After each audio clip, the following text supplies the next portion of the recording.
Travis Delaney thought moving his family to Willow Bend Estates would be a fresh start. Quiet lake, fenced yards, a place where his daughter Riley, who was finally walking after surgery, could heal in peace, but calm never lasts long when Karen Aller is your neighbor. She wasn't just part of the hoe, she was the hoer, vice chair, rules watchdog, power chaser. People said Karen once fined a man for mowing during a quiet hour that didn't exist. Travis didn't believe it until she showed up at his dock, holding something that didn't belong in anyone's hands, a rusty metal hook. The dock had just been rebuilt. Travis and Riley had spent weekends sanding, sealing, and anchoring every board. It sat a few feet into the lake, just beyond their property line.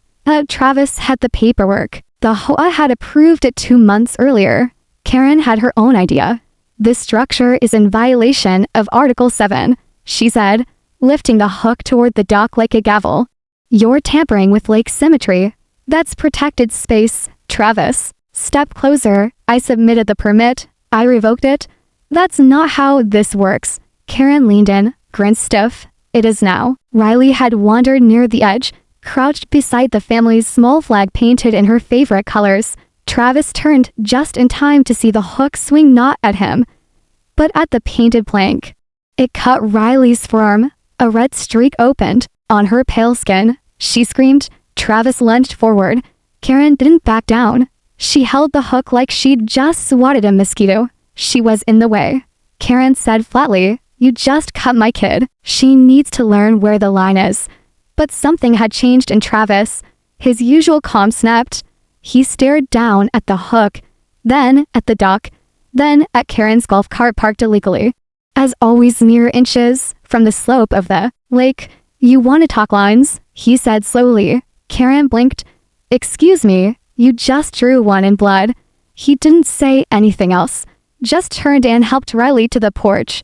The first aid kit was already open on the kitchen counter. As he cleaned her arm, Riley asked something that would stick with him all night. "Dad, why did she hate us?" Travis didn't answer, but he didn't sleep that night either. By morning, Karen's horror violation notice was nailed to his front door, and that's when the neighborhood started paying attention. The next morning, Travis didn't make a scene. He didn't storm to the horror office or call the sheriff, not yet. Instead, he walked out to the dock at dawn with a wrench in one hand and a coffee in the other. The blood stain on the plank was still there. Riley stayed inside, arm bandaged. She watched him through the living room window, quiet and pale. She hadn't said much since Karen's hook tore into her skin. What Karen didn't realize was that the real wound wasn't the cut, it was what she'd ignited inside Travis. That morning, a few neighbors started poking their heads out, eyes squinting, toward Travis's dock. People had heard the shouting. A few had even seen the hook. But no one wanted to confront Karen. She had a grip on the whole board so tight, most folks were too nervous to blink without her approval. Until now. By noon, Travis had installed something new at the far end of the dock. It looked like a small post box, but it wasn't for letters. He unscrewed the top and placed something inside. A mini camera, motion sensitive, quiet, waterproof. Karen didn't show up that day, but the violation notices kept coming. 3 more in the next 48 hours, 1 for dock length, 1 for unauthorized color scheme, 1 for flag imagery without prior consent. The third one was tacked directly over Riley's painting. Travis didn't remove it, not yet. He waited. It was Friday night when the real show began. Karen's cart rolled down the lakeside slope at her usual pace, slow, smug, humming with her favorite jazz track blaring from the dashboard speaker. She parked it just beside Travis's dock like she always did. She got out, marched straight to the post where Riley's flag was, pulled a new notice from her purse and a nail from her pocket. And that's when her shoe slipped. What Karen hadn't noticed was the mud Travis had quietly watered for days. The gentle slope of the bank had turned to a slick glaze. Her foot gave out just as she reached forward, and the motion sensor camera caught everything. The notice slipped from her hand. Her arms flailed. Then came the splash, a full-bodied fall, into the lake. The water didn't just take her under, it swallowed her Hoa phone, her leather purse, and her visor in one clean gulp. The jazz speaker in her cart fizzled out as water surged up its wheels. Karen came up sputtering, hair matted across her face, and let out a scream that echoed across the whole lake. Travis stepped out from his porch, calm, collected, camera already linked to his laptop. "I told you the line was drawn," he said. Karen swam clumsily to shore, spitting out lake weeds. "You'll pay for this. This is assault." Travis raised his eyebrows. "You park on my property. Again, you sabotaged the ground. Or maybe gravity just does it like you." Neighbors had come out by then. A few were holding phones. One even clapped. No one offered Karen a towel. And Travis, he just smiled, turned, and walked back inside. Later that night, he uploaded the camera footage to a private drive. No need to post it yet, but it was saved just in case. Karen didn't show her face for 2 days, but that didn't mean silence. The neighborhood email chain lit up with a flood of updates from the Hoe, every single one penned by Karen and riddled with careful, why-chosen words like criminal mischief, sabotage, and hostile behavior from residents who believed they're above the rules. One paragraph even claimed that she had been violently forced into Willow Bend's lake by an aggressive male homeowner. She never said Travis's name, but everyone knew. Travis read the emails without blinking. He didn't respond. Not yet. Instead, he added another camera. This one overlooked his driveway. He adjusted the lens so it caught the sidewalk Karen always used when she crept by for surprise inspections. His wife, Meg, had started locking the doors twice. Riley wouldn't go near the dock without someone beside her. By the 4th day, Karen reappeared. She was wearing designer sunglasses, a neck brace, and carried a manila folder thick with printed complaints. Her golf cart now had a sticker slapped across the front, authorized Hoa Patrol. Travis stood on his porch as she walked up. "You've got mail," she said, dropping the folder at his feet. "A formal record of your violations, and the Hoa has voted your dock must be removed within 72 hours. Travis bent down slowly, lifted the folder, and smiled. "You didn't bring a camera crew this time." Karen's jaw twitched. "Oh, that's right," he added. "You don't like being filmed when you're in the water." She didn't answer, just turned, slipped once on the gravel, caught herself, and stumped back to her cart. That evening, Travis opened the folder. Inside was a thick stack of typed complaints. Some of them were so absurd, he laughed out loud. One said his American flag was too aggressive in size. Another cited visual disruption from Riley's chalk drawings on the sidewalk. But at the bottom, one page stood out. It wasn't a complaint. It was a cease and desist letter, hand-signed by Karen. It accused him of slander, digital surveillance, and malicious embarrassment. Meg sat beside him as he read it twice. "She's scared," Meg said. "She should be," Travis replied, turning toward his laptop. He clicked open the saved dock footage. The moment Karen slipped, the note is fluttering. The splash, it was crystal clear, no interference, no editing, just her pride sinking like a rock. He attached the clip to an email, but not to the neighborhood. He sent it to someone else. A woman named Claire Broder, former Hoa treasurer, and the only person who ever dared oppose Karen in a board meeting. Claire had moved 3 houses down last spring, quiet, kept to herself. But Travis knew she'd remember the last time Karen overreached and the fallout that nearly took down the entire HOA. 30 minutes later, Claire replied, 3 words, "Let's meet tomorrow." But while Travis planned his next move, Karen was planning hers. The next morning, Travis's truck was keyed, deep gashes across both sides. Riley's name was scratched into one of the doors. She cried when she saw it, not because of the damage, but because it meant Karen had stood close enough to their house to do it. Travis walked the perimeter that night. Nothing caught on the new cameras. But he knew. Karen was pushing, testing how far he'd go before breaking. But she didn't understand he wasn't the one cracking. She was. Travis didn't expect allies. But Claire Broder was a surprise. when they met at the local diner. Claire slid a manila envelope across the table. "You want to know why Karen's been so relentless?" she said quietly. "It's not just about a doc." Travis raised an eyebrow as he flipped through the yellowed papers inside. Altoa meeting minutes, emails, even a faded photo of Karen standing beside a demolished lakeside gazebo. "She was behind this," Claire said, voice low, "years ago. She pushed to tear down the community's favorite spot because her brother wanted to build a private boathouse there. Everyone thought it was just maintenance," Travis said, shaking his head. "But it was personal." Claire nodded. "Karen's got a history of bullying anyone who stands in her way. And that rusty hook, probably just the start of her intimidation tactics." Travis thought about Riley, about the cut, about the scratches on his truck. This wasn't just about property lines anymore. It was about a vendetta. Back home, Travis set up another camera near the gazebo site. If Karen wanted to intimidate, she'd have to try harder. The next day, neighbors began talking. Karen was acting different, less sure, less bold. Rumors started to spread that a complaint had been filed against her for misconduct. Karen showed up at Travis's door that afternoon. Voice first calm. "Careful where you point those cameras," she warned. "You don't want to make enemies of the wrong people." Travis just smiled. "The wrong people are already knocking." That evening, the camera near the gazebo caught Karen sneaking around with a crowbar. The footage showed her attempting to pry loose a loose board. When Travis sent the clip to Claire, she smiled for the first time in weeks. "We've got her," she said. But the final twist came when Karen, frustrated and desperate, tried one last gambit, taking her confrontation from the dock to the lake itself. As she stood on the rickety pier, trying to intimidate Travis by threatening to report him to the county, her footing gave way. The rusty hook fell from her hand, clinking as it hit the water.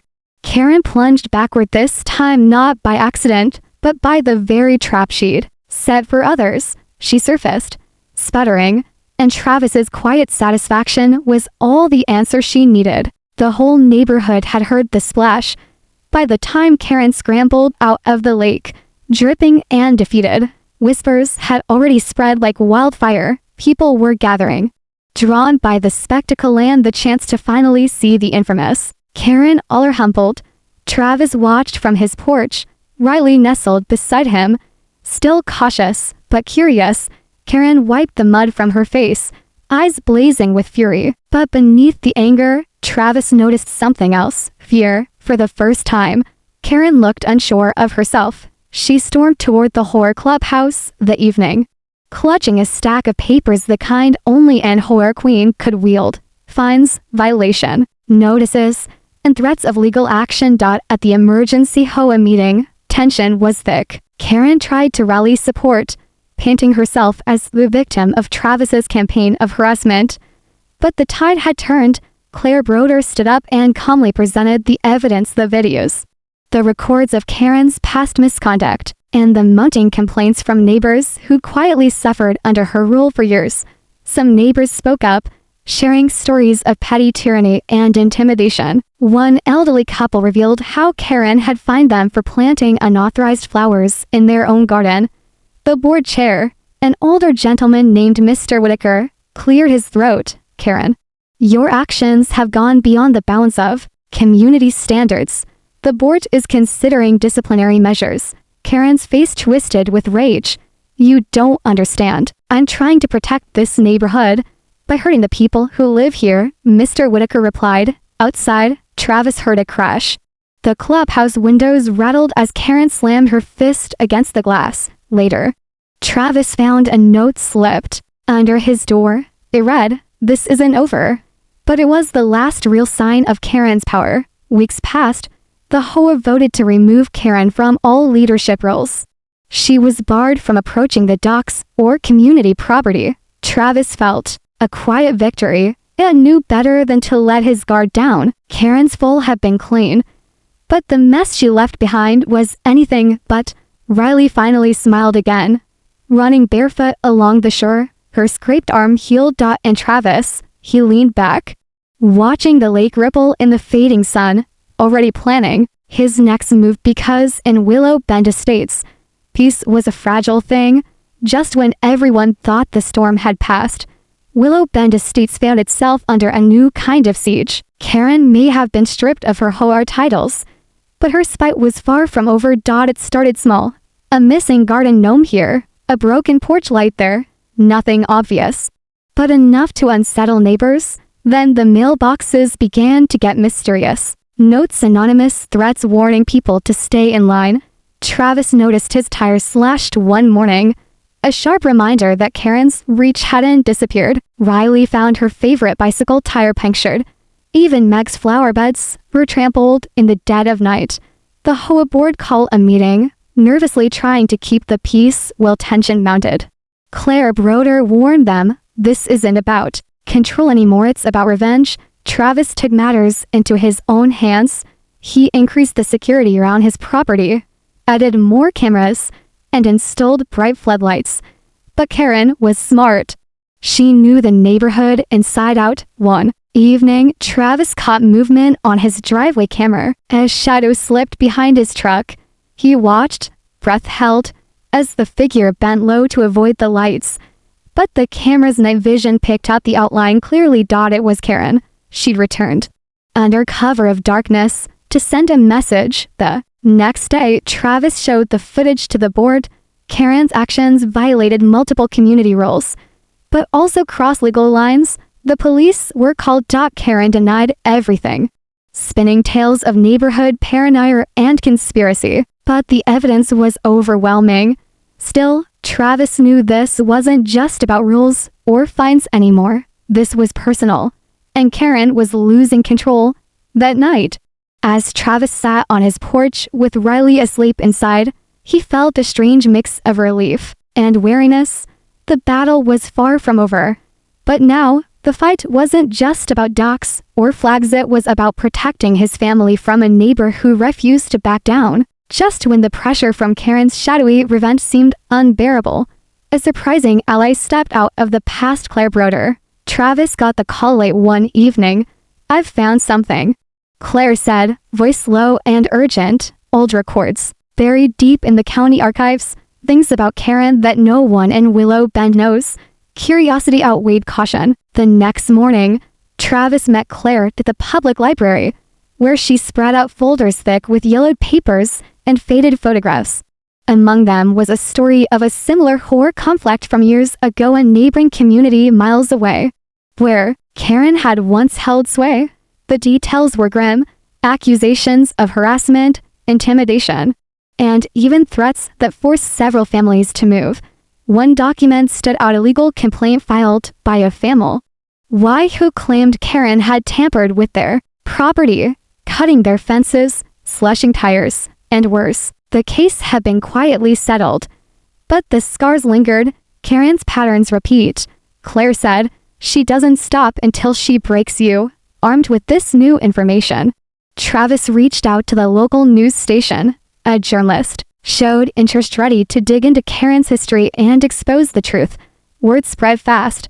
Suddenly, Karen found herself under scrutiny beyond the neighborhood. The convoy cracked as questions piled up. But Karen was clever, she went on the offensive, portraying herself as a victim of a smear campaign. Travis felt the weight of the fight intensify. Public battles were messier, and the stakes much higher. One evening, as Travis returned home, he noticed a car parked unfamiliar and out of place. Inside, a figure waited, a man with a knowing smile. Travis Delaney, the man asked, stepping out. I'm Daniel, he said. I used to work security for the last Hoa Karen ran. I know what she's capable of, and I'm here to help. Travis looked at Claire's papers, then back at Daniel. This wasn't over, not by a long shot. The tension in Willow Bend Estates had reached a breaking point. With Daniel's insider knowledge and Claire's research, Travis felt a new strength rising. Karen's web of lies and intimidation was about to unravel completely. Daniel sat down with Travis and Claire one evening to lay out a plan. Karen's tactics are all about fear and control, Daniel explained, but the truth is her weakness. We've got evidence, witnesses, and now the community is awake. The local news ran a story exposing Karen's long history of horror, bullying, and harassment. The clip of her slipping into the lake went viral, becoming a symbol of the fight against toxic control. Neighbors rallied around Travis's family. The previously silent voices found courage to speak out, sharing stories of Karen's petty tyranny and manipulation. Under mounting pressure, the HOA held an emergency meeting where Karen was officially removed from all positions, banned from community properties, and warned that any further harassment would be met with legal action. Karen, once the queen of the neighborhood, was left isolated. One crisp morning, Travis watched from his porch as Karen packed her car, her face a mixture of defeat and fury. The rusty hook was nowhere to be seen. Riley ran down to the dock, laughing as she skipped stones across the shimmering lake. "Dad," she said, "it feels like the lake's happy again." Travis smiled, feeling a deep sense of peace. The fight had been long and hard, but in the end, justice had won. Willow Bend Estates was healing, and so was his family. Call to action. Thanks for following Travis and Karen's story. If you've ever dealt with difficult neighbors or unfair rules, share your experience in the comments. Don't forget to subscribe for more real-life horror stories filled with drama, suspense, and unexpected twists. Hit that like button and ring the bell to stay tuned for our next video.